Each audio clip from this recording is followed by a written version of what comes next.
बिस्मिल्लाहिर्रहमानिर्रहीम। सब मुसलमान भाइयों नूं अस्सलाम वालेकुम। पंजाबी चैनल पेंडा हिकमत दा तो मुहम्मद ताहिर महमूद तुहाडे नाल मुखातब। अज मैं तुहानूं भाइयों नूं जिहड़ा पेट वध जांदा, बहुत वड्डा हो जांदा, फुल जांदा, ओहदे इलाज वास्ते मैं तुहानूं एक नुस्खा दसना। वो ये है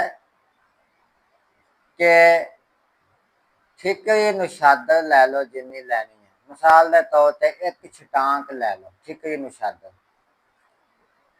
ओनू पत्थर या मिट्टी की कूंडी दे विच लकड़ के डंडे नाल चंगी कुट के पी के बरीक कर लो।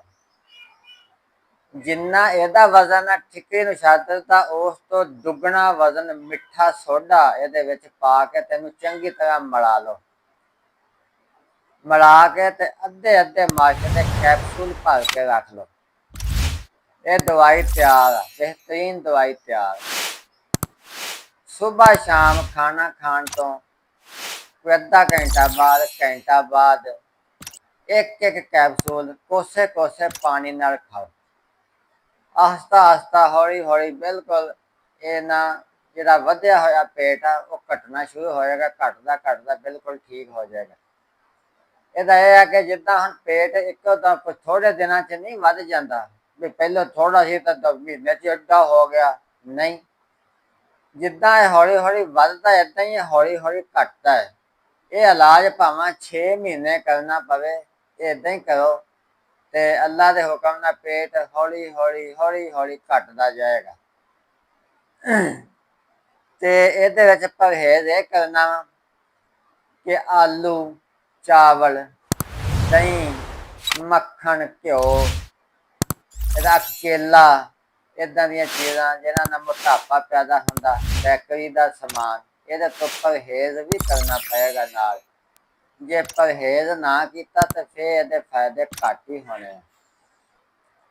तो कॉल करने वास्ते मेरा नंबर नोट कर लो 0310 80 36 552।